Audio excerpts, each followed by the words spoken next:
Bueno, bienvenidos todos a Cine entre Amigos una vez más. Aquí estamos con Ujú. Sergio y con Me. Y también con Samuel, Muchas gracias. como siempre.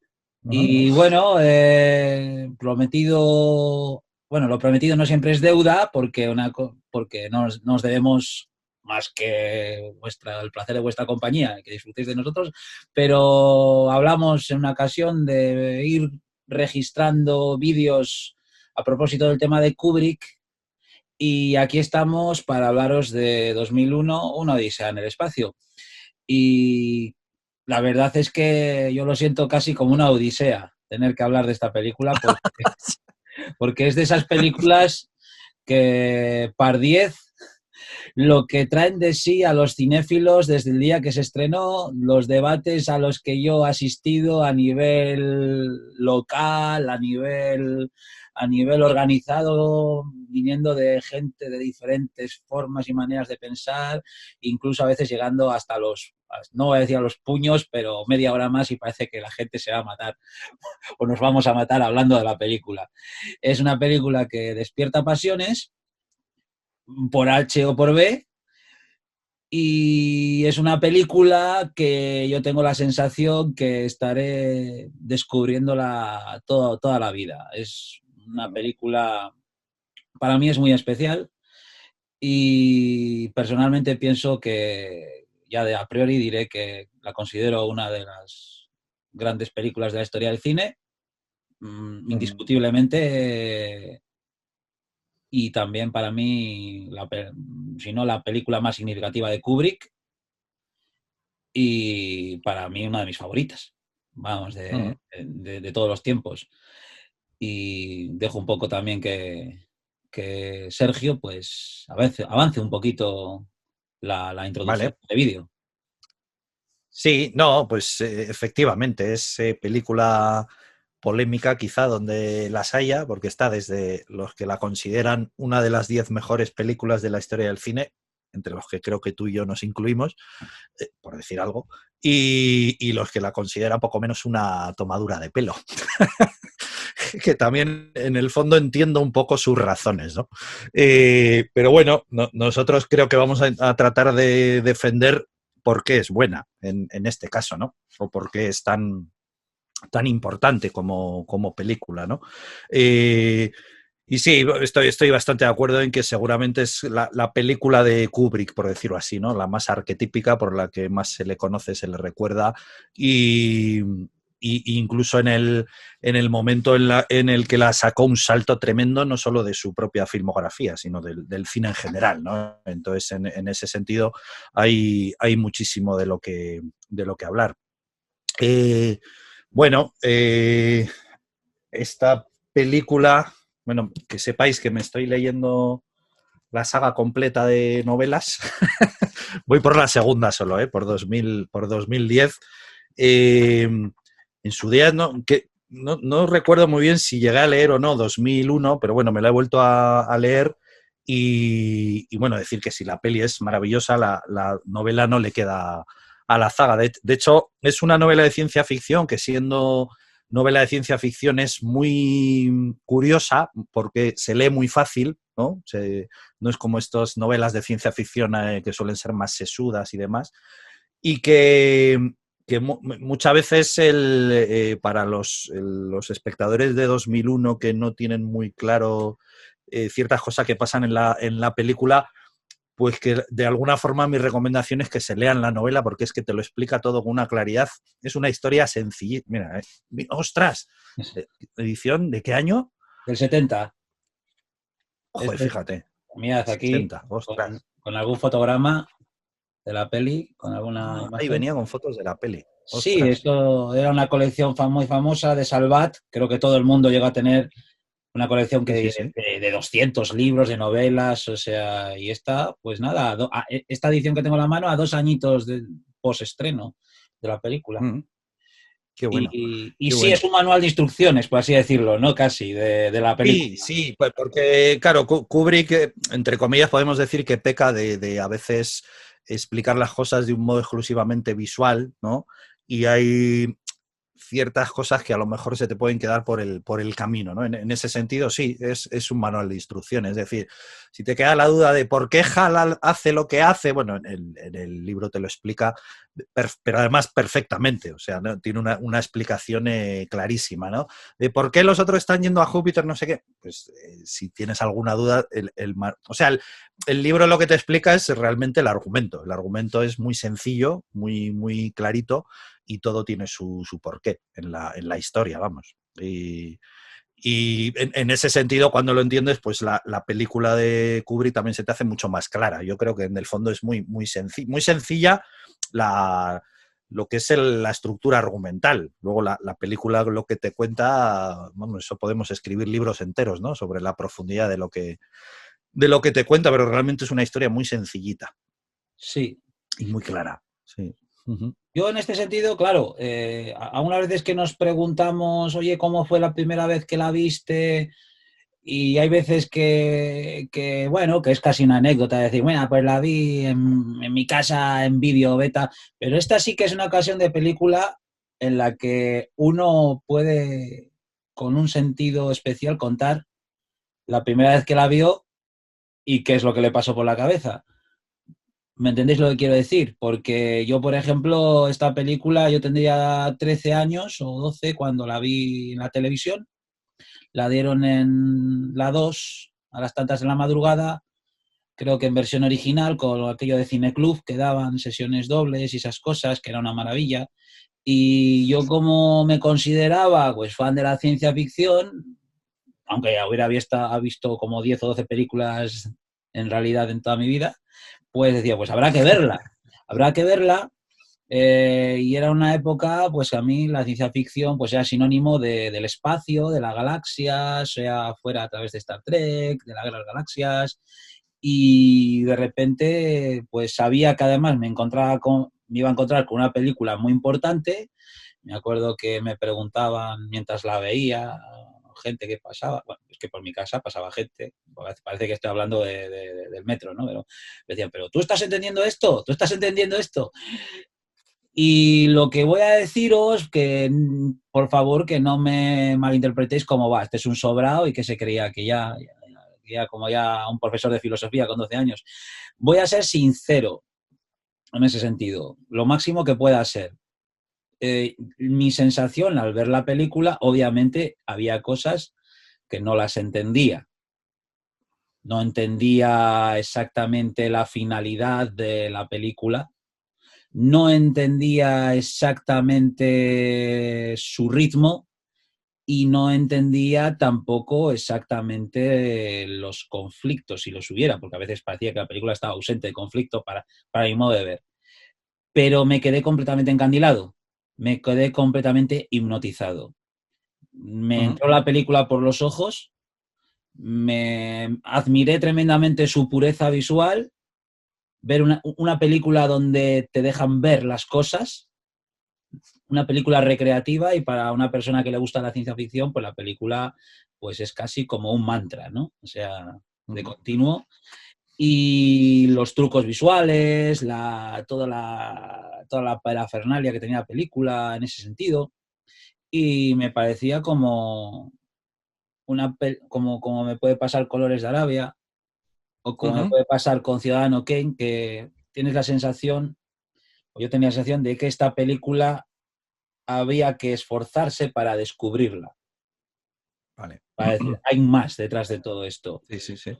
Y así sigo a día de hoy, ¿eh? Intentando.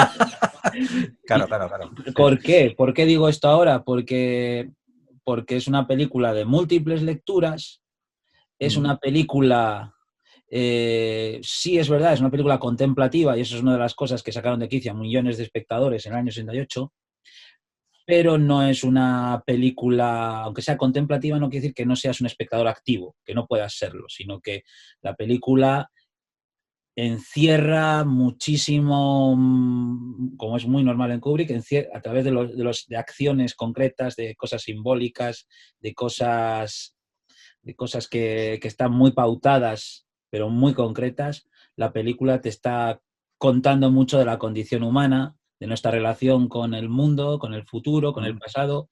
Eso es. Y claro, eso hasta que lo vas descifrando poco a poco, y no tanto leyendo libros que hablen sobre eso, que también, pero sí estos libros que a veces leemos, sea la novela, o en este caso un libro que a mí me abrió los ojos muchísimo, que es este de aquí, 2001, La Odisea Continúa, un libro español escrito por Raúl Aldá, pero para mí uno de los mejores libros que se ha escrito sobre 2001, acerca de la película.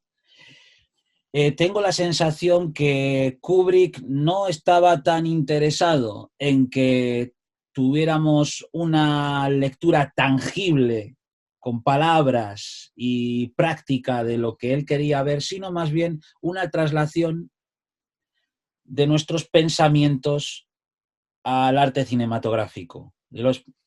Kubrick tenía una frase que dijo en aquel momento: si se puede pensar, se puede filmar.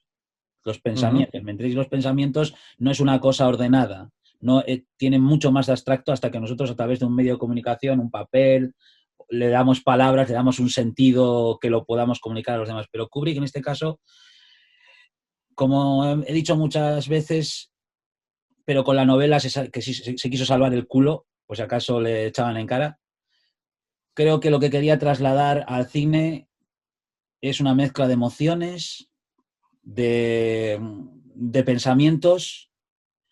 En algunos casos la música que emplea la película ayuda a que donde las palabras ya no sirven de nada, el lenguaje de la música es el que hace que tú accedas a las ideas que Kubrick quiere trasladarte y a las inquietudes del propio Kubrick, que como dice Sergio, pues él tenía una visión muy personal de cómo tenía que ser una narración.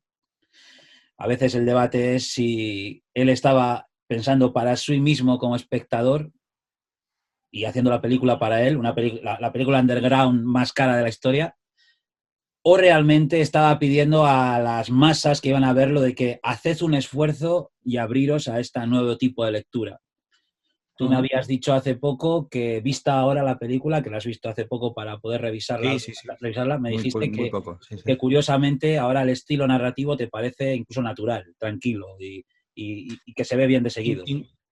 No, incluso casi en algunos momentos rápido, te diría, ¿eh? Porque, claro, toda la parte en la que al final el aparente conflicto que hay, que es el duelo entre la máquina y el hombre, joder, si lo visto ahora es que me parece que se resuelve rapidísimo. O sea, lo que es la resolución se resuelve rapidísimo. O sea, en ese sentido la peli para nada tiene un ritmo lento a nivel de historia, ¿no? Por decirlo así. O sea, que me parece que muchas veces esa sensación de como que de excesiva ralentización que a veces puede tener esta película no es del todo correcto, yo creo, verla así, ¿eh? ¿Vale? De hecho, alguna vez lo hemos hablado tú y yo, que tiene el ritmo que tiene que tener, ¿no? Y el ritmo que tiene que tener en cada momento, ¿no? Y es curioso que toda esa parte del conflicto entre el ordenador y el hombre este que la acaba desconectando y demás, realmente la resolución es rápida, rapidísima, ¿no? Todo el conflicto que pasa, además, desde que se empieza a volver neurótico el ordenador hasta que acaba desconectado, ¿no? Si te parece, no sé qué te parece, igual podríamos hacer, sobre todo para quizá el espectador, o bien que no la ha visto, o bien que tiene un poco la duda de qué es lo que realmente pasa en la película, como que contemos un poco el hilo argumental de lo que pasa. O sea, lo que es la historia que nos cuenta, ¿no? Básicamente, fíjate, yo creo que aquí hay como una historia base que es muy sencilla, y dentro de esa historia base hay otra historia que nos mete, que por supuesto también tiene que ver, con la historia base, ¿vale? Pero digamos que podrían ir perfectamente por separado, ¿no? La historia base es una historia sobre la evolución del hombre, ¿no? Nos aparece una inteligencia extraterrestre que al parecer suponemos que no sabemos si es un artefacto, si es la propia inteligencia extraterrestre, si es un centinela, no lo sabemos, pero suponemos que es el monolito, estoy hablando, ¿eh? Suponemos que es un artefacto que o bien o es testigo o provoca el primer salto evolutivo hacia el hombre, ¿no? Es decir, pasamos del mono o del simio, por decirlo así, a la aparición del primer hombre, ¿no? Esto parece que lo provoca el primer monolito y además lo que provoca es precisamente, pues eso, ¿no? El primer destello de inteligencia, que lo que hace es que el ser humano empieza a usar la primera herramienta, que curiosamente le sirve para matar, ¿no? A partir de ahí tenemos un salto tremendo de, creo que son 2 millones de años, ¿no? En el cual los seres humanos, pues que ya están muy evolucionados, han conquistado el espacio, etcétera, reciben una señal en la Luna, ¿no? Una señal extraña, van a la Luna y resulta que hay otro monolito, porque este es otro monolito, no es el mismo monolito, que estaba encerrado en un cráter, ¿no? Creo, lo desentierran, este monolito emite una señal y esa señal va a Júpiter, ¿no?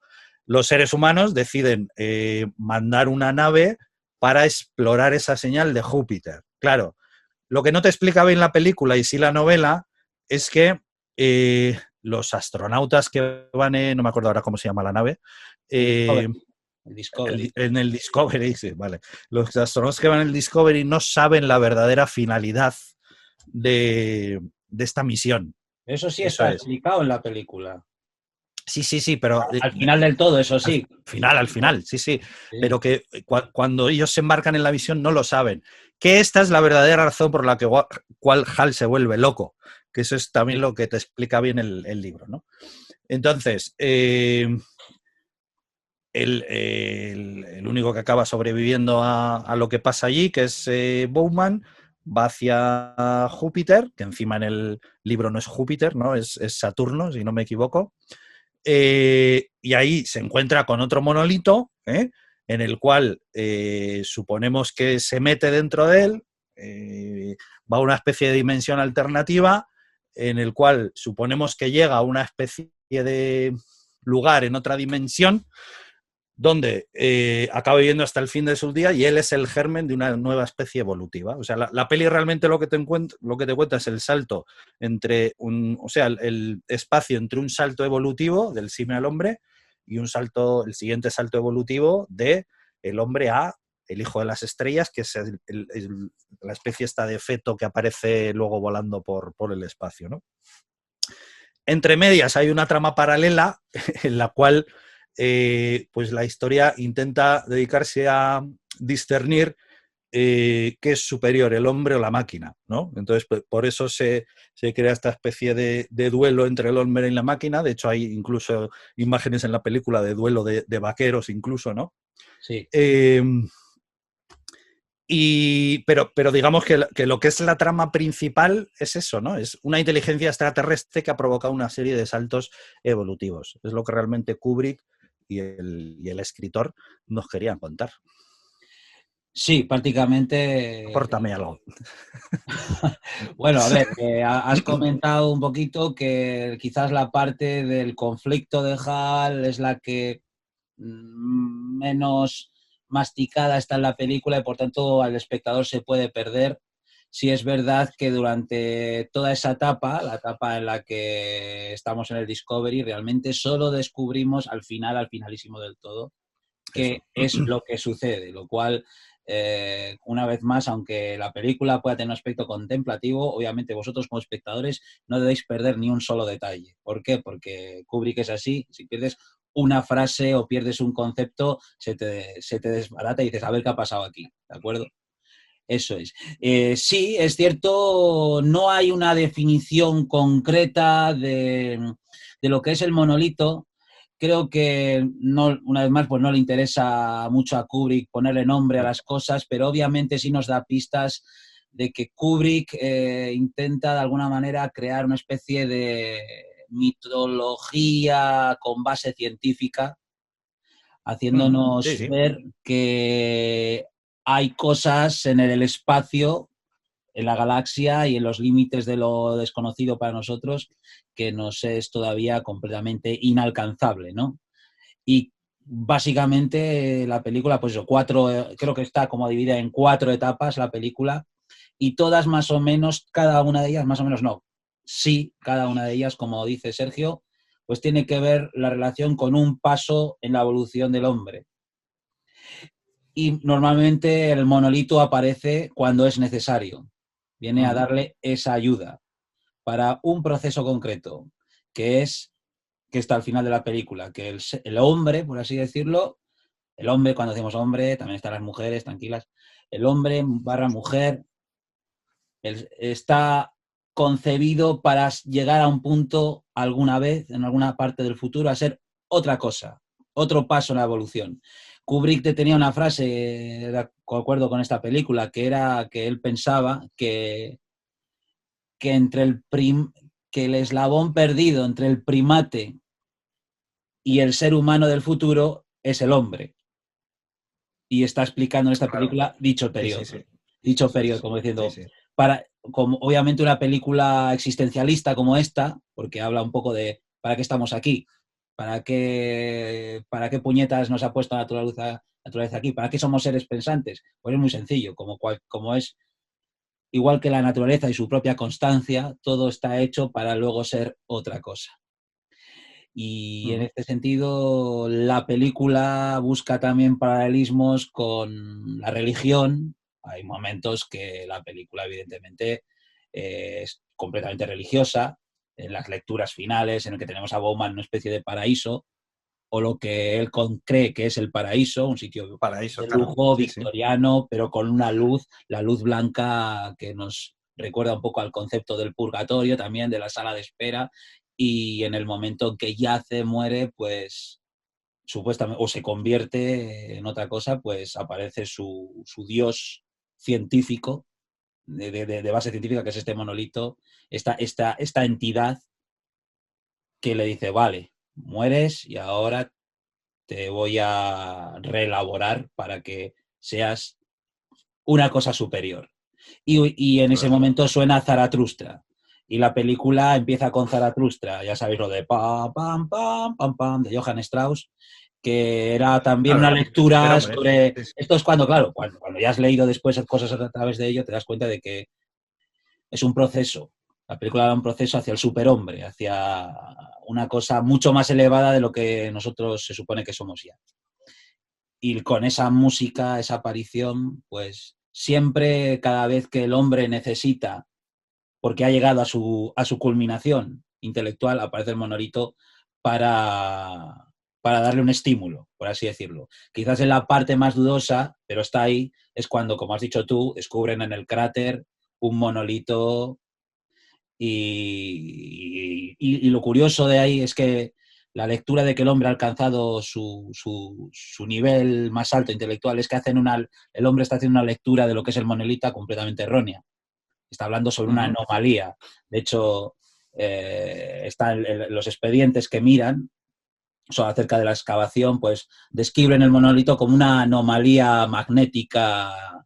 Y eso es casi como una ofensa al mismísimo Dios que le ha creado, porque se supone que el hombre está en un nivel de aire superior en el que él cree que el centro del universo es él y que todo lo que hay alrededor son cosas que están bajo su dominio, su control, y es ahí donde cuando lo tocan y el monolito le recuerda, sigue buscando, sigue rascando para saber, para que sepas más, para que aprendas. Y HAL representa de alguna manera no solamente la lucha contra la tecnología, que es además la lucha contra el hombre consigo mismo, hacia su propio intelecto. Construyen el ser humano, el hombre ha llegado a un nivel en el que es capaz de construir, cree que es capaz de construir un ser humano intelectual. Le da el comportamiento de un ser humano intelectual, le da las funciones, le da la responsabilidad, pero no tiene el carisma humano real. Y entra en un conflicto técnico, completamente técnico, y se convierte en un arma homicida. Es el ser humano mismo el que ya ha alcanzado un nivel en el que se está autodestruyendo a sí mismo gracias a esa supuesta inteligencia que él tiene. Y es donde el hombre, una vez más, tiene que sobrevivir, como el mono sobrevivía con la herramienta, ¿no?, que tú comentabas. Y la película en realidad es esa constante de el hombre necesita la ayuda del monolito para ir más allá de sí mismo. Y el monolito no es más que nuestra propia conciencia, por así decirlo, representada en una figura, y por eso ahí entra Eso el es. mito, ¿no? Eso es. Sí, la idea esa de que hay algo más, que no sabemos lo que es, pero que, o sea, que nosotros al final, o sea, si es lo que has dicho tú, ¿no? Que es la idea esa de la religión está muy presente, porque al final es una manera muy poética de aceptar la idea de que efectivamente hay un creador. Hay un creador, llámalo extraterrestre, llámalo Dios, pero hay un creador. Entonces, el conflicto con Hal al final es la idea también de que el hombre no puede crear algo más grande que sí mismo. Por eso al final Hal resulta ser tan limitado, ¿no? Y el hombre no tan limitado como Hal porque sí conserva esta apertura como al misterio al final, ¿no? Y que le lleva a poder ser el germen de algo superior, ¿no? Evolutivamente, ¿no? Porque al final el conflicto se resuelve en que pues, el hombre quizá tiene una mayor capacidad de improvisación que le permite ganar, ¿no? Ganar, entre comillas, al ordenador, ¿no? Pero que la idea muy interesante es eso, ¿no? O sea, lo característico del hombre es la inteligencia, ¿no? Pero que incluso esa herramienta tan potente que nos han dado, ¿no? Que nos la dan cuando el mono empieza a saber utilizar el hueso y tal, tiene un límite. El límite es que el hombre no puede ser capaz de concebir y de crear algo mayor que sí mismo. ¿No? Hay algo más, ¿no? Por eso se jode Hal. Vamos, lo que decíamos antes, ¿no? Que en la novela explica muy bien que el conflicto que le empieza a producir neurosis es que como él sabe cuál es el propósito real de la misión y los tripulantes no lo saben, eso le empieza a producir un conflicto en su programación, porque él tiene una programación muy férrea. Entonces, ¿cómo intenta superar ese conflicto? Pues empieza a fallar. Claro, el fallar le lleva a que luego le quieran desconectar, que le quieran desconectar, le empieza a hacer reaccionar como un humano, a defenderse, ostras, pues les tengo que matar, ¿no? Entonces, como la mente humana no va a ser capaz de concebir algo más grande que él mismo, al revés, al final con los mismos defectos y las mismas neurosis que el ser humano, ¿no? Y la misma maldad, entre comillas, ¿no? Porque, claro, una idea muy interesante que podría dar para debatir mucho en la película es lo característico del ser humano es esta inteligencia, ¿no? Que nos han dado un ser de fuera, ¿no? Pero es sinónimo también del mal, ¿no? Que esto está muy presente, ¿no? En las pelis de Kubrick, además. No es que esté presente en Es esta la película, naranja ¿no? mecánica también. Claro, claro. Es que Hay una está muy lectura de la presente. naranja mecánica en la que se dice, bueno, somos el ser primitivo, el mono, o Eso es. o nos basamos en una lógica del intelecto aplastante. Y Kubrick te está diciendo ni una cosa ni la otra. El ser humano, si no consigue convivir con esos dos aspectos, o bien se convierte en un monstruo animal, o bien se convierte en un ser frío que solo se mueve por la lógica, y como Hal, pues su lógica aplastante decide que la mejor manera de solventar el problema es matándolos a todos. Con lo cual Claro, también es un animal, claro. un monstruo, por así decirlo. Cualquier cosa, cualquier movimiento que tú hagas que su base sea eliminar parte de tu condición humana, te convierte en una anomalía, ¿no? Más bien. Y Eso ese es. es el tema. Claro, pero fíjate que la otra pregunta que surge, yo creo, muy interesante es, ¿vale? Si esto es así, joder, la inteligencia esta que nos ha dado, ¿no? La inteligencia realmente es un ente benévolo o no tanto. Es que esto, ostras, también daría para hablar mucho, ¿no? O sea, que quien nos ha creado, entre comillas, es también un ente benévolo o quizá no tanto, ¿no? Y O se ahora mueve por otros parámetros, ¿no? te devuelvo la pelota.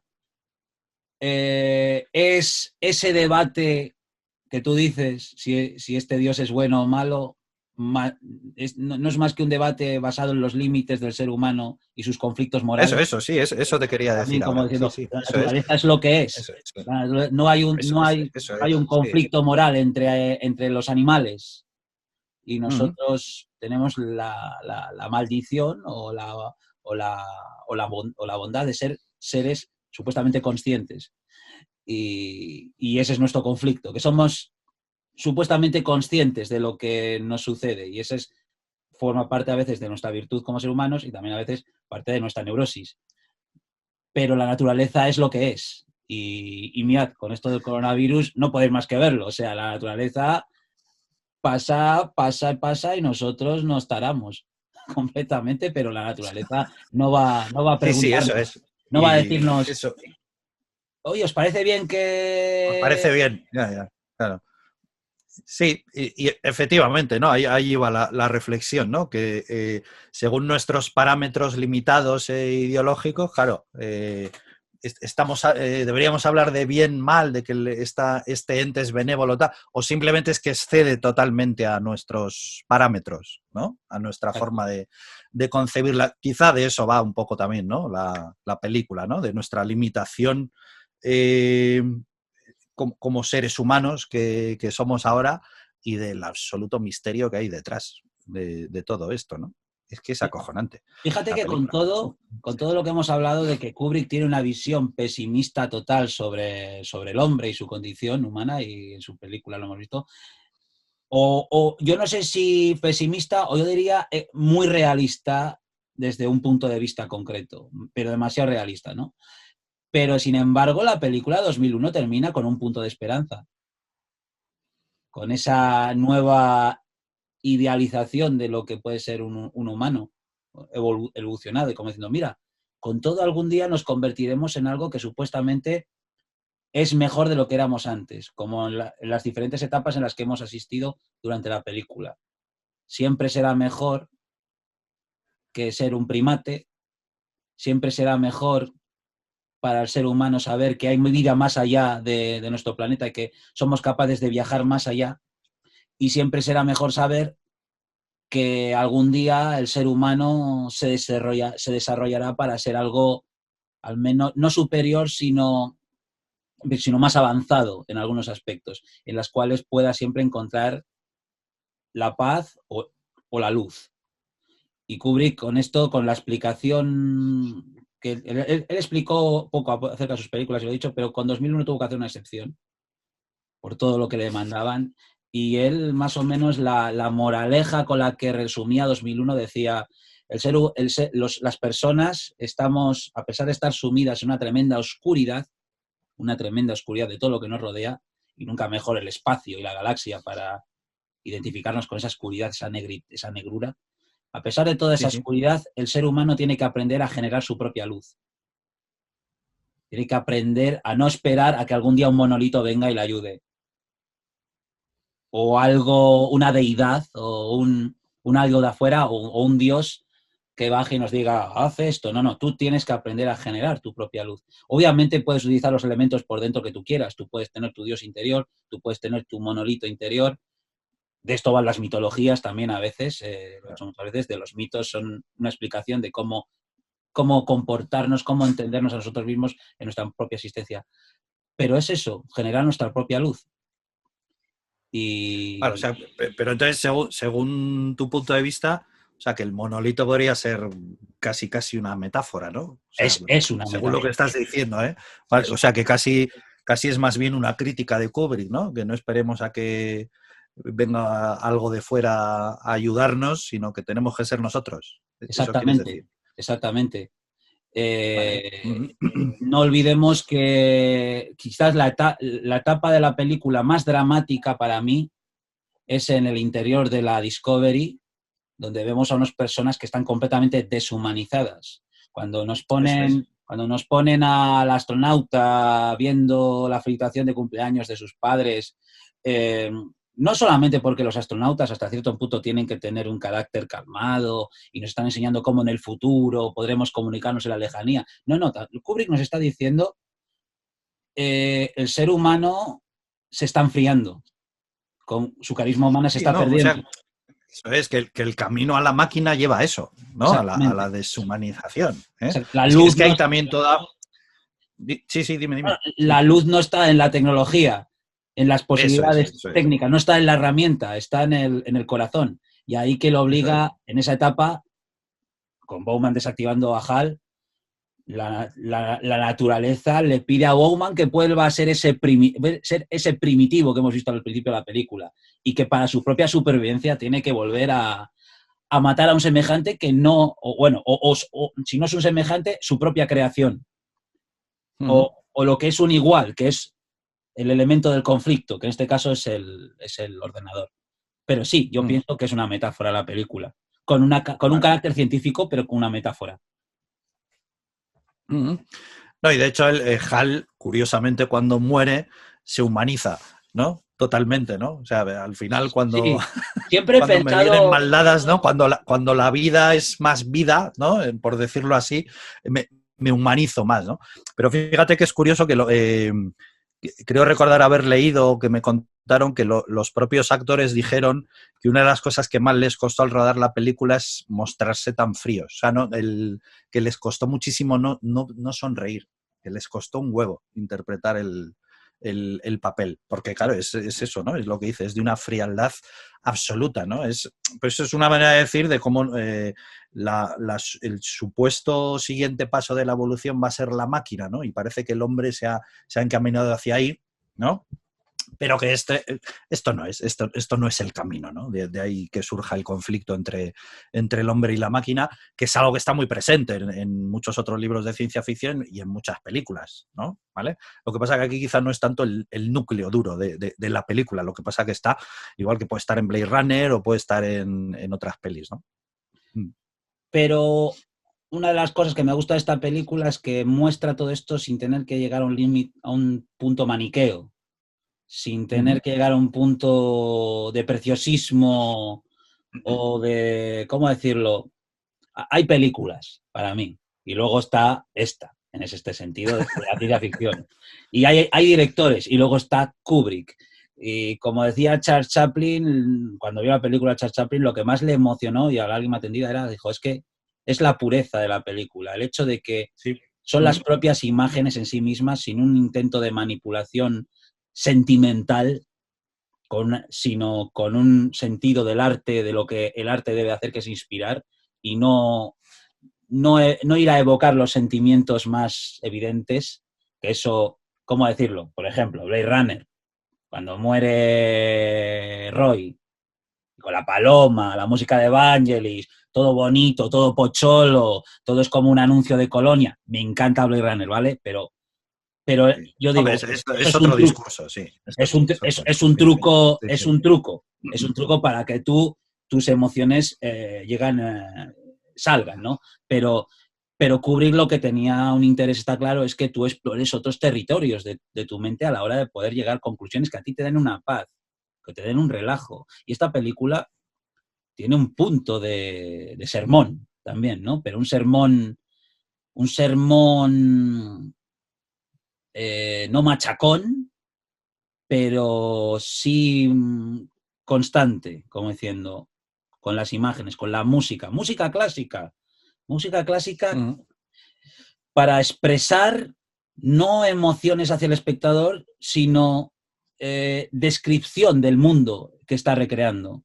Cuando la nave Discovery tenemos el adagio de Ligeti, están mostrando por primera vez cómo viven, es una música triste, es melancólica, pero al mismo tiempo es tranquila. Porque también, sí, porque ellos, los personajes, se sienten tranquilos, sí, están como dopados, sin tampoco mucho estímulo, más que aquí, allá, me muevo, hago un dato, no sé qué.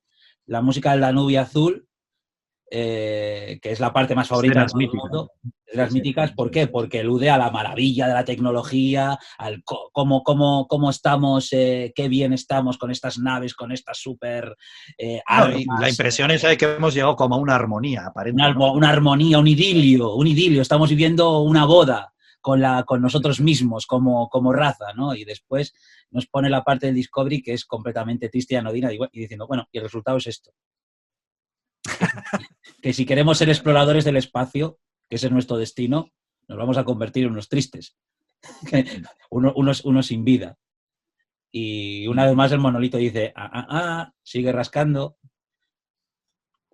Y Bueno, siempre, perdona, sí. me enrollo. Tengo muchas cosas que decir, No. No, es que hay muchas cosas que decir de esta película. No, desde luego, bueno, como siempre el simbolismo, ¿no?, que hay en las películas de Kubrick. Es constante la pirámide, ¿no? Las imágenes de pirámide, ¿no? constante, el ojo que todo lo ve en esas pirámides, la nave que es un espermatozoide, ¿no? En todo momento se nos está La, diciendo de que la, va a inseminar una cosa mucho más grande, ¿no? la lectura freudiana, ¿no? Eh, lectura, sí, freudiana, las imágenes también a su vez de óvulo, de huevo, de cosas que nacen, ¿no? Es constante, ¿no? O sea, la referencia realmente a la evolución, ¿no? Y al progreso del hombre, ¿no? Entonces es fascinante cómo a partir de esta película, pues eso, Kubrick ya empezó a tener un lenguaje visual muy característico que conservó hasta el final. Parece mentira que sea del año 68 esta película, ¿eh? O sea, parece, pero, o sea, es increíble, increíble. O sea, sobre todo vista, porque claro, nosotros la hemos visto las veces primeras hace muchos años, que para entonces nosotros la peli no era tan vieja, ¿no? ¿Vale? Ahora los viejos somos nosotros, pero la peli vamos, ¿cuántos años tiene ya la película? 50, 68, pues 50 y tantos, ¿no? 50. Eh, parece mentira la vigencia visual que sigue manteniendo, siendo del año 68. Y es que además lo comparas con los propios trabajos de Kubrick de hace unos años. Y dices, claro, es que parecen más películas de los años 60, ¿no? Sus anteriores trabajos. Mismamente Espartaco, por decirte algo. Y este salto tan grande en todos los sentidos es que me parece uno de los hitos de la historia del cine. Me parece uno de los hitos de la historia del cine. Increíble. Es que Del año 68. no olvidemos que Kubrick estuvo en el proceso de la creación de 2001 4 años. Sí, Entonces, sí. 4 años haciendo la película. Entonces, hay un punto en el que dice, vale, en el 68 se estrenó, pero es que la película se estuvo haciendo durante 4 años. Claro, fíjate. Entonces, ¿qué es? Fíjate. Del año 64, 65, 66, 67, 68 es un No, proceso gigantesco en la que yo creo que Kubrick, que tuvo la oportunidad de oro y la aprovechó con una millonada de dinero porque estaba en la cresta de la ola, Lolita y Doctor Strangelove habían sido auténticos hits de crítica y de taquilla y pudo generar la suficiente inquietud en la Metro Goldwyn Mayer para hacer una película del espacio tan épica como un Ben-Hur o un Quo Vadis, y cuando la estrenaron los de la Metro le dijeron, ¿pero qué es esto?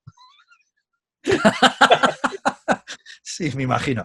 Pero yo creo que de hecho perdidos, porque muchísima gente sigue diciendo eso, ¿eh? ¿Qué es pero esto? los primeros de la Metro diciendo, hoy va la mar, ahí va la mar, ahí va la mar. Y sin embargo, se cuenta, por ejemplo, que Rod Hudson en el estreno se levantó y se salió cabreado. Dijo, ¿pero qué coño es esto? ¿Qué ¿Qué es es esto? Sí. esto? Eh, y bueno, Jack Nicholson contaba la anécdota que Kubrick le dijo que en el estreno se levantaron 153 personas. Las contó todas. ¡Ostras! ¿De cuántas? Pues estamos hablando de 2.000 localidades, que eran enormes. Sí, sí. Pues Las contó 153, todas. sí, es Kubrick. Qué Es obsesivo era. Kubrick. Sí, sí. Qué Y bueno. yo supongo que sería el tío consciente de lo que estaba haciendo. Obviamente, a poco que conozca la media, ¿no? Pero sin embargo, la película no fue el boom inmediato. No obstante, Claro. una de las películas más taquilleras de aquel año, la segunda más taquillera, solo por delante de Funny Girl, y recaudaron lo invertido con creces, pero tardó un tiempo hasta que enganchó, justo cuando iban a empezar la película, a quitarla de los cines, a bajarlas a salas más pequeñas, porque veían que no Sí. tiraba. Hubo el movimiento de la gente joven, hippies, empezaron a engancharse con la película y a un poco también a mostrar también el punto de vista de los jóvenes, de la gente que estaba más relacionada con no lo literal, pero sí con lo abstracto, con el potencial de las artes, bueno, podemos decir también las drogas también, o un poco la película se le notaba como un rollo antisistema, vamos a romper el sistema clásico de la narrativa y vamos a acercarnos de otra manera a la gente, y la gente joven en aquella época estaba muy abierta a la novedad y empezaron a avalar y a defender la película. De hecho, la mayor anécdota decía, no, es que los jóvenes, cuando empieza la parte del viaje final, final. se Sí, van sí. adelante del todo se ponen al lado de la pantalla a medio metro, se meten la Se pastillita, ponen y se meten un tripi. se metían tripi y, y, y era su momento, lo flipaban, ¿no? Hasta tal punto que tuvieron que hacer un cartel para promocionar la película con el ojo, con los colores, muy Andy Warhol, por cierto, con el lema de 2001, una odisea del espacio, The Ultimate Trip, el, Joder. el viaje definitivo. Con lo cual, la gente joven fue la que rescató a la película del olvido, de Sí, que quedarse. la convirtió en una obra de culto, ¿no? Exactamente. ¿Por qué? Porque Kubrick estaba tras la. Kubrick, como dijimos con La Naranja Mecánica, lo mismo, estaba muy interesado no en la gente clásica de siempre que va al cine, sino en las nuevas generaciones. Con Naranja Mecánica quería hacer la mejor película juvenil de la historia. Es decir, yo me meo en Rebelde sin causa y esas cosas. Yo voy a hacer una película que hable sobre la violencia. Y dice, Claro. y con 2001 lo mismo, digo, voy a hacer la película que a la gente le inspire porque está buscando inspiración. En una época en la que se está buscando algo nuevo, una lectura nueva, donde la religión católica no fuera solamente la única lectura que existía, donde Eso es. donde la narrativa clásica no fuera la única que existía, una ruptura total. Y desde luego, a partir de 2001, os puedo decir que todo lo que hacía Hollywood que se parecía a lo anterior, ya chirriaba. Ya chirriaba, ya ha aparecido 2001. Es como una maldición para el cine. Ya no puedes volver al otro porque la gente va a decir, bueno, sí, incluso gustándote o no gustándote, 2001, tienes que reconocer que es un punto y aparte. Se acabó. Totalmente. Sí, no, y que además es al final lo que yo entiendo por una película imperecedera, ¿no? Porque el tema que trata, o sea, no es una película futurista ni nada por el estilo, que las pelis futuristas al final pues siempre la cagan, ¿no? Bueno, en el fondo esta también la caga, en el sentido de que en el 2001 pues a lo mejor no hemos estado tan avanzados como pretende la película, ¿no? Pero que Sí, no la caga en el sentido de que al final es una película que habla sobre un tema universal eterno y como decías que puede tener muchas lecturas. Me ha encantado la lectura que has hecho sobre que el monolito puede ser una metáfora, ¿no? sí, Pero me encanta también que pueda haber otras lecturas sobre eso, claro, sobre, totalmente. bueno, esto. Sí, no, pero esa que me ha gustado mucho la que has hecho, pero que lo bonito que tiene esta película es eso, ¿no? Cómo pone el dedo en la llaga, además de forma claro, en el fondo muy sutil, ¿no? Porque Kubrick es muy aparentemente muy sutil, pues en temas como puede ser eso, la religión, hasta el eslabón perdido, ¿no? Que has comentado, ¿no? Estas aparentes pues eso, lo que los científicos a veces no logran explicar del todo, ¿no? Que parece que hay una serie de. Hay unos huecos en la evolución que no se logran explicar, ¿no? Entonces parece que esta película te dice, sí que tiene explicación, es esta. O sea, que hay una ayuda externa, claro que sí. ¿Y por qué no? Puede ser una teoría totalmente plausible, te quiero decir. Y que mucha gente patina por ahí, te quiero decir. Entonces yo creo que Kubrick y el Arthur C. Clarke pues cogieron todo ese batiburrillo de ideas científicas, no científicas, religiosas, metafísicas, etcétera, e hicieron algo que en el fondo es muy sencillo, creo yo, pero muy potente, potentísimo. Entonces yo creo que es la magia que tiene esta película. Me has quitado la palabra de la boca, la magia. Sí, La magia de eso es. que incluso sí que sea cuando llegó el 2001, pues la coletilla, el año 2001, que es cuando llegó la coletilla de ¡ah!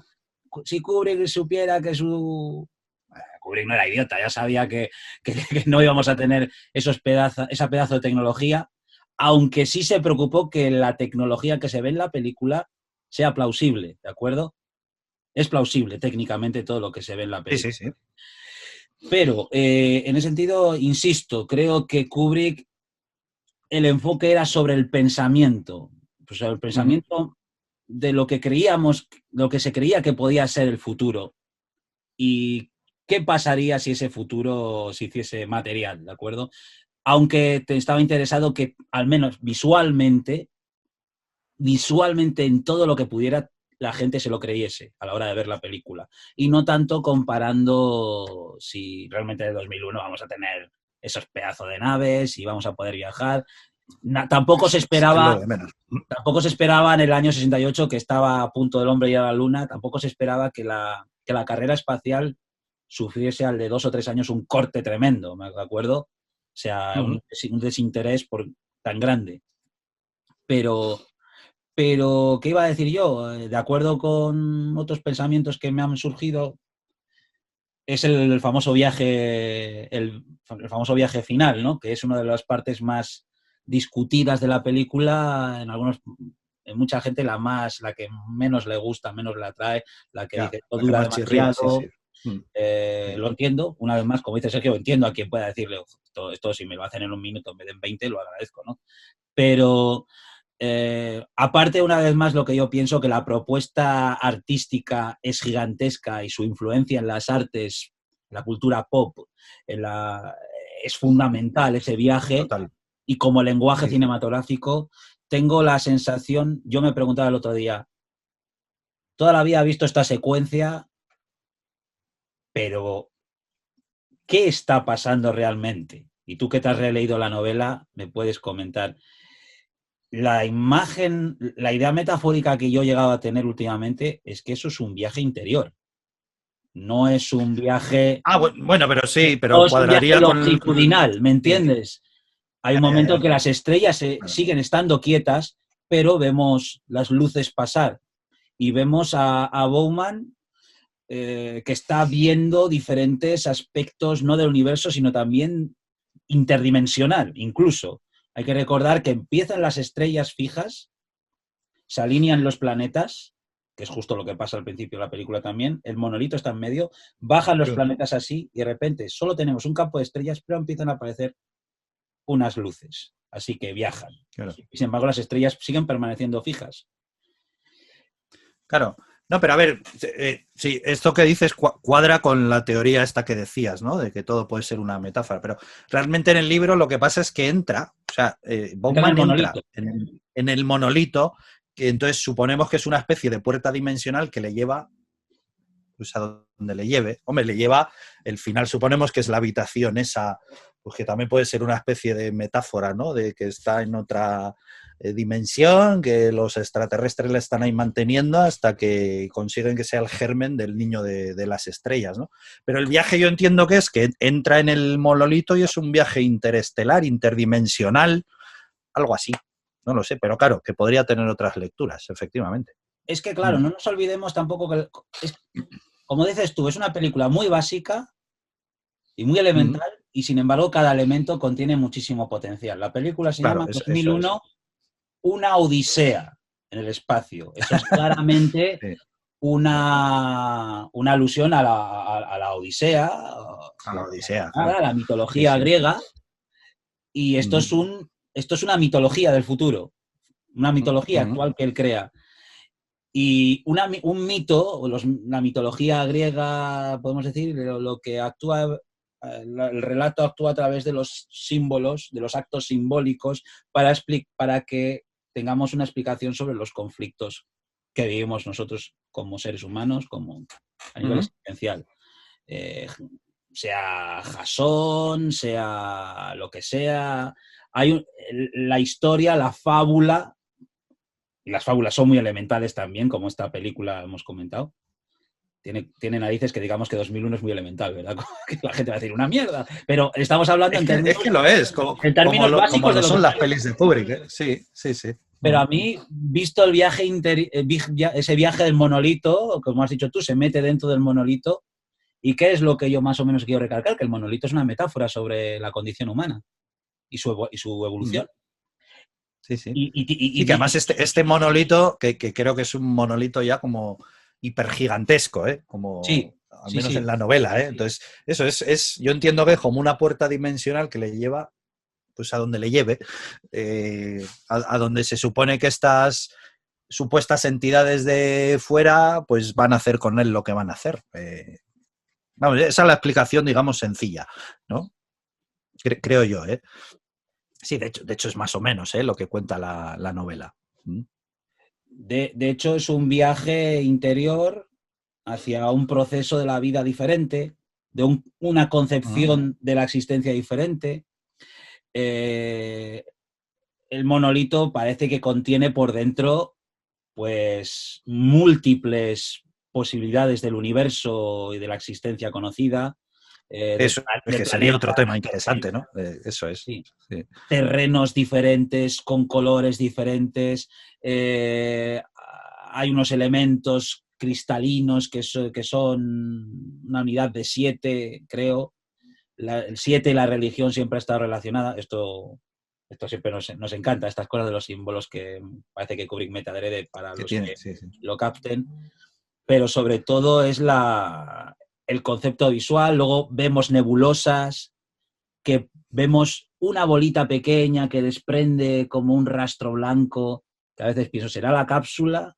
¿Será un concepto del esperma? ¿Será un concepto celular? ¿Qué será? ¿Qué será? ¿Qué será? Obviamente, creo entender que Kubrick dio pista libre a los efectos especiales, a Douglas Trumbull, que es el mago de aquellos efectos especiales, para que él recreara ese concepto del viaje interior, ¿no? Y, y además es que le pega a la película, como lo que hemos comentado, de el ser humano, antes de viajar más allá de los límites del espacio, tiene que reencontrarse consigo mismo, porque está perdiendo su sentido humano, por así decirlo. Y este viaje interior le recoloca, le vuelve a ser, además vemos unos primeros planos Claro. pues, así de Es que bomba. quizá es esa la odisea, ¿no? Eso Quizá es, sí, es la odisea esa, ¿no? El esa es. viaje ese final, ¿no? No olvidemos cómo llama esta parte que es Júpiter y más allá del infinito. Más allá del infinito. Y el Eso es. infinito, Es una odisea hasta el infinito y más allá. pero es que el infinito no es solamente una marca longitudinal hacia el exterior, sino también es al interior, porque Ah, nosotros claro, por dentro eso es. somos seres infinitesimales. Como, ¿te acuerdas aquella novela que tú... No, novela, no, aquel cómic que tú me enseñaste que me encantó del viaje al interior de la moneda?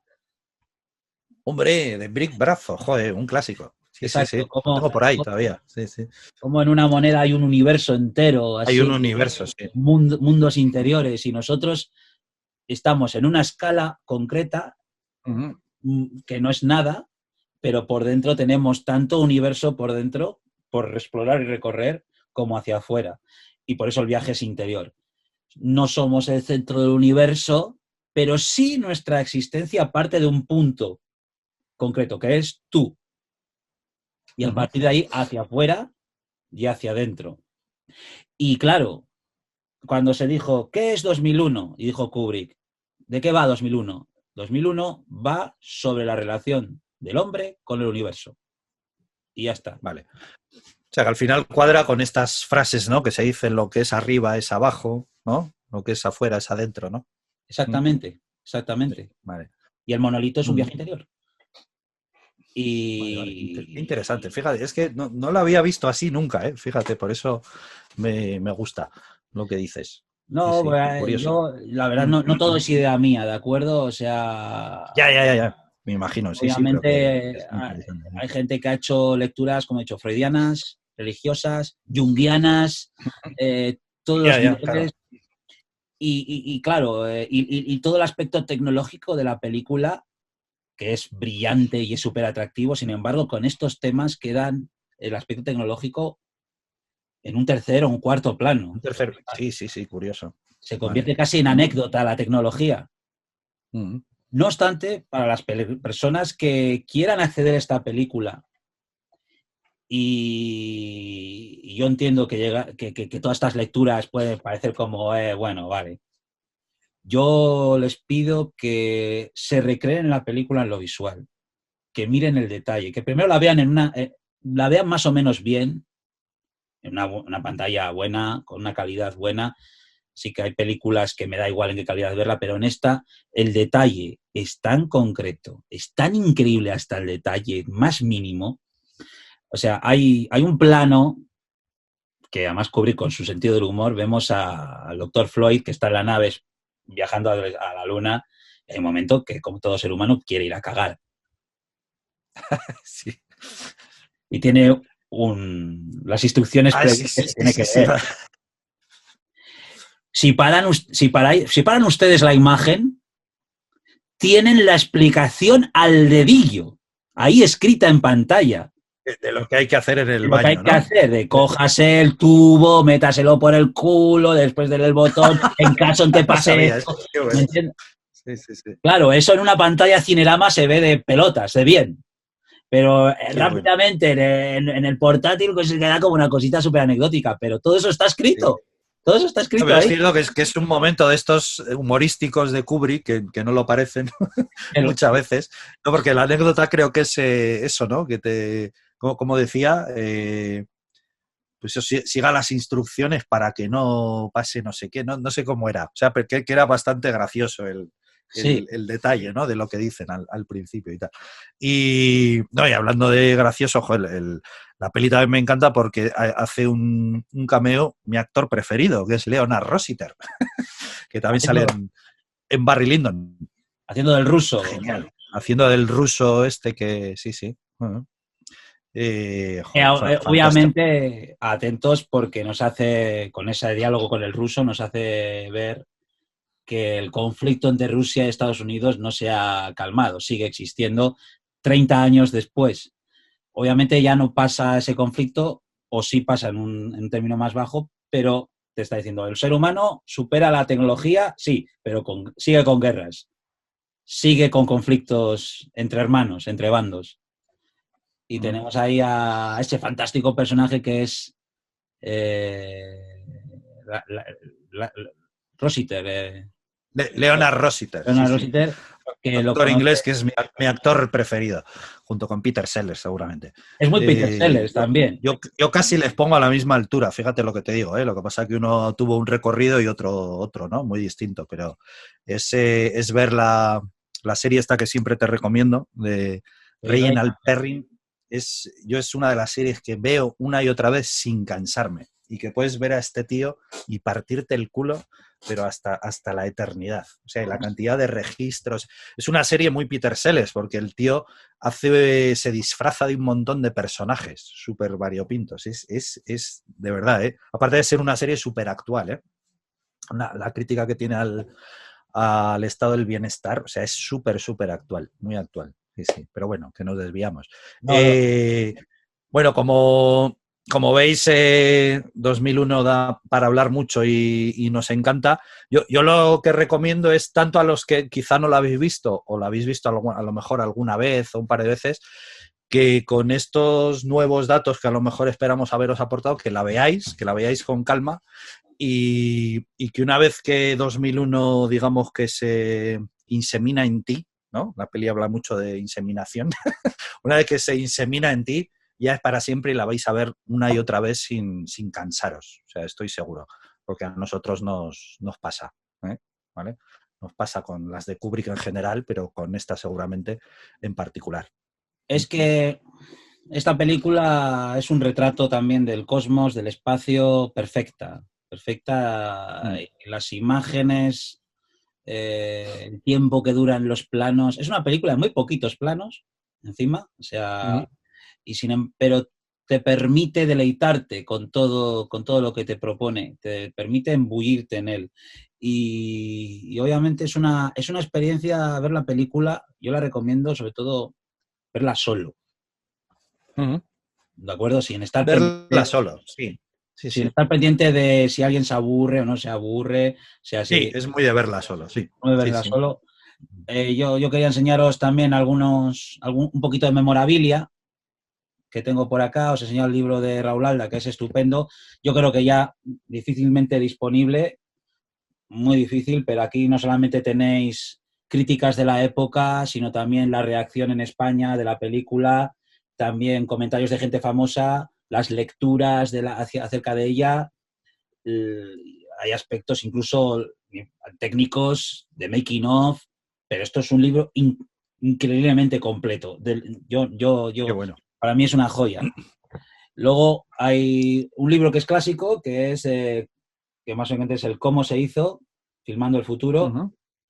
Este es americano, pero aquí tenéis pues diseños y el guión también, conceptos visuales y conceptos de making of. Y luego ya lo que hace poquitos años sacó Taschen, que es otro making of, tochazo, con forma de monolito, por cierto. Esto se saca aquí y con las mismas dimensiones del monolito. O sea... ¡Ostras! A ver, abre un poco. Sí, aquí está. Aquí tenéis. Qué bueno. Desde los storyboards, pasando por los usos desplegables, con fotos de producción nunca vistas. Este libro te pasas horas, sobre todo quizás, fijaos aquí, con las fotografías de la aparatología, donde podéis leer cómo se hizo cada detalle de los botones, de las instrucciones, los colores. Es impresionante, es impresionante. Aspectos del viaje final, ideas que se pensaron. Y vamos, y luego, si alguna vez queréis la banda sonora, pues os recomiendo esta edición que todavía está disponible, muy baratita, que es la que sacaron los de Turner, que son las piezas reales que suenan en la peli, las piezas musicales, con material suplemental, que es un audio sacado de la película con trozos de HAL 9000, en un montaje muy curioso que te hace sentir el por qué HAL se chala, por así decirlo, ¿no? Es muy interesante el montaje. Y a lo mejor Sergio se acuerda de esto, que yo se lo enseñé en el año 2000, hace 20 años. Esto, la primera edición que yo me compré en DVD. Como no se había editado en España, la pedí a Inglaterra y llegó pues esta edición en DVD con un trozo de la película. Aquí podéis ver. Me acuerdo, es verdad. ¿Te acuerdas? Qué bueno, Se puede ver un trocito, así que os lo ilumino por detrás para que se vea con el móvil. Ah, qué bueno. Es auténtico fotograma de Cinerama. De las naves, ¿no? Sí, de la secuencia de las naves. Y bueno, eso es una de las cosas. Y no hemos hablado, yo no sé si la has tenido, tú que estás leyendo la novela de 2010, ¿llegaste a ver la película 2010? De pequeño, te aseguro que no me acuerdo de nada. No, tengo así destellos, tal, pero no me acuerdo de nada. No. ¿El cómic? Bueno, sí, que está dibujado por Bill Sienkiewicz, ¿puede ser? A ver. Según guión de bocetos de Joe Barney, Larry Hama. Ah, no, Bill Sienkiewicz es el de Dune. Sí. Perdón. Sí, es el de Dune. Vale. No, esta yo la llegué a tener, pero tampoco, no me acuerdo. Pues nada, pues no hablamos de ella. Porque tú llegaste a ver 2010. La he visto muchísimas veces 2010. Ah, que la has visto muchas veces. Millones de veces. ¿Y te gusta? Sí, claro, sí, me gusta mucho la película, pero no deja de ser una película muy buena, de Peter Hyams, el director de Atmósfera Cero y Capricornio 1, un director de ciencia ficción muy solvente, pero no deja de ser una película convencional, muy de la época de los 80, ¿de acuerdo? No tiene... yo una vez dije de forma despectiva que era 2001 para Dummies. Claro. Es muy despectivo, lo siento, es verdad, pero quien vea la primera película de 2001 y luego vea 2010 me puede entender perfectamente que es como... No tiene nada que ver. Te lo explicamos de tal forma que ya no tiene misterio, ¿me entendéis? Y sin embargo es una película pues muy bonita, que sí que tiene lo que yo antes he dicho, que tiene esos clichés cinematográficos para que funcione en el espectador medio, pero curiosamente la película fue un fracaso de taquilla.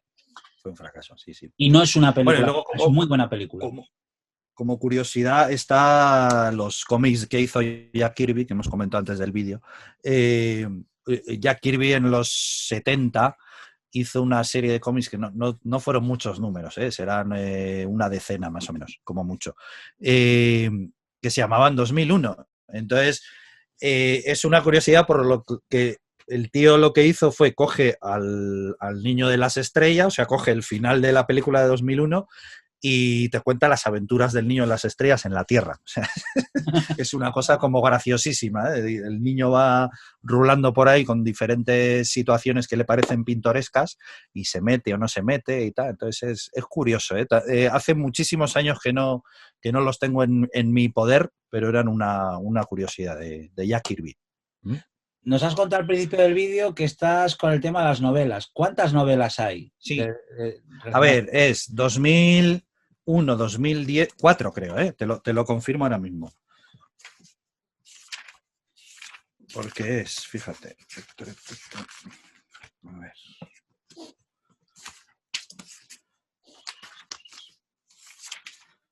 ¿2001? ¿2010? 2010, 2061, que es Odisea 3, y 3001, Odisea Final. O sea, 2061 es la Odisea 3. Son 4 novelas. Estoy en la segunda, nada más.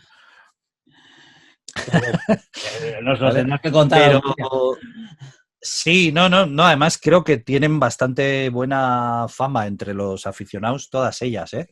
Ya te iré contando. Sí, yo me acuerdo ¿Vale? que Garci Descubrí el otro día, rebuscando entre mis libros, que encima tenía comprada de segunda mano hace un montón de tiempo 3001 y no me la había leído. La tenía ahí en una edición más vieja. Así que... Por cierto, hay teorías de que se pregunta uno por qué es 2001, por qué se llama 2001. Obviamente... Sí, que a lo mejor no tiene tanto que ver con el año, ¿eh? Hay quien dice, ¿no? tiene año que en ver... sí. Sí, hay dos lecturas, ¿no? Primero, hasta entonces entendía que la película Metrópolis era la mejor película de ciencia ficción de la historia, hasta entonces, y se desarrollaba en el año 2000. Y pensaron que esta, que va a ser la mejor película de ciencia ficción de la historia, va a ser en el año 2001. Y luego, obviamente, pues tiene un concepto para mí de una especie de el primer año de la nueva evolución, voy así decirlo. Sí, claro. Empieza una nueva etapa. Es el cambio de milenio. Bueno, pero no, es que fíjate, como con Kubrick siempre hay muchas teorías conspiranoicas y estas cosas, y yo también creo que leí que era una especie de código de alguna de estas cosas raras. No me acuerdo qué, ¿eh? Algún código masón, ya sabes. Sí. O sea, que no tenía tanto que ver con el año en sí, sino con algún código extraño, ¿no? Bueno, ya sabes, estas cosas. Que hay por ahí mucha literatura acerca de Kubrick. Y nada, pues yo creo que esto es todo. Esto Aunque es bueno, todo. si quieres podemos estar 2001 minutos hablando de ello. Estamos 5 si quieres. No, yo a día de hoy os aseguro que estoy esperando la oportunidad en mi vida de poder ver la película de 2001 en una pantalla gigante, en auténtico cinerama. Lo estoy deseando de verdad. Yo una vez fui a una proyección al Museo de Bellas Artes, al cine del Museo de Bellas Artes, a ver 2001 y me llevé una grave decepción porque primero era un DVD proyectado con toda la pixelización. Y dije yo, esto no es celuloide. Pero tengo la sensación de que tengo aún esa cuenta pendiente de poderla ver en una experiencia teatral grande. Es una película de sonido también, cuidado, hemos hablado mucho de las imágenes. Ajá. Y cuidado, aparte de la música, el sonido juega una presencia muy grande, así que cuando veáis la película también hacedlo con el volumen bien alto, porque, por ejemplo, todos los pip beeps que suenan en la parte, piu, piu, piu, piu, la respiración. Si tú ves la película en un ambiente, en sonido envolvente, en 5.1, como quieras llamarlo, la respiración de Bowman, o los astronautas, la tienes en mitad de la sala, ahí, era una idea que se les ocurrió para que se hiciese mucho más llevadero la idea que tenían al principio de que como en el espacio no hay sonido y tenemos que ser lo más rigurosamente científicamente posibles, lo más rigurosos, pues eliminaron cualquier posibilidad de sonido en el espacio, que fue otra de las cosas que impactó la película, que ver esa maravilla de naves, esa maravilla de efectos especiales y luego, sin embargo, los planos exteriores del espacio, cero sonido, con lo cual a priori se hace lo menos atractivo del mundo para alguien que por ejemplo, estamos acostumbrados a Star Wars. Y sin embargo, mete esa respiración para que se mantenga ese carisma humano y estemos desde el punto de vista del personaje ahí. una respiración agónica, incluso cuando está intentando volver adentro de la nave y tiene que abrir los mecanismos, no sé qué, o le oímos respirar, le oímos jadear cuando va a desconectar a HAL y esa respiración tiene un toque dramático según y cómo va recuperando esa humanidad a medida que vamos oyendo esa respiración más alterada mientras va matando a Bowman. Eso es una combinación de todos esos elementos sonoros impresionante. Una película con sonido blanco mucho rato, como...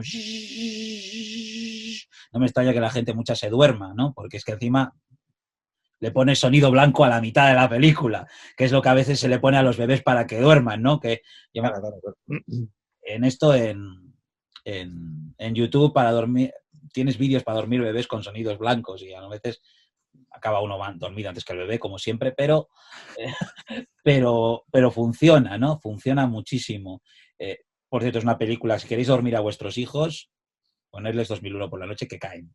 Pua, pua, pua. Lo sabes bien, ¿no? Lo sé muy bien, se quedan encandilados viendo las imágenes. Y vale mucho más, mucho mejor que esos juguetes que hacen luces en el techo con estrellitas. Los niños se quedan así como... Oh. Y además no es una película... Kubrick inventó un método del sueño, antes que el Stevie Lester. Sí, por otra parte, sí, es una película que quiere dar paz, que genera paz. A mí me dice muchas veces Elena, es que esta película da una paz tremenda. La paz. Y no tiene una pretensión sobre ti encima emocional. ¿Me entiendes? O sea, no es como voy a ver ET y no hay por dónde me esconda o me imbuyo con sus sentimientos tan bonitos y tan... ¡Oh, qué pecholo! ¿Cómo voy a ver esto de una forma séptica? Y sin embargo, 2001 te deja en paz. Una película que te deja en paz en todos los sentidos. Eso es. Está bien eso. A no ser que eches de menos otras cosas, ¿no? Que pase en una película, pero es una película tranquila. Y con todo, es una película cosmogónica. Y el sonido... Total.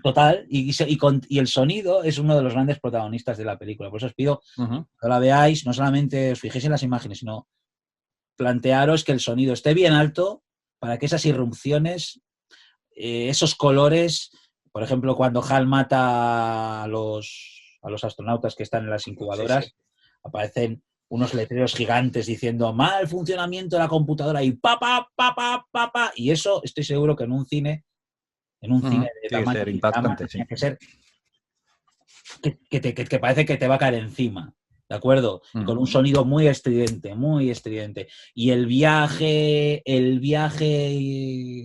monolito, o sea, tiene unos sonidos con unos bajos que tú pones el aplicador y peta todo. El cine como lenguaje visual, como lenguaje sonoro,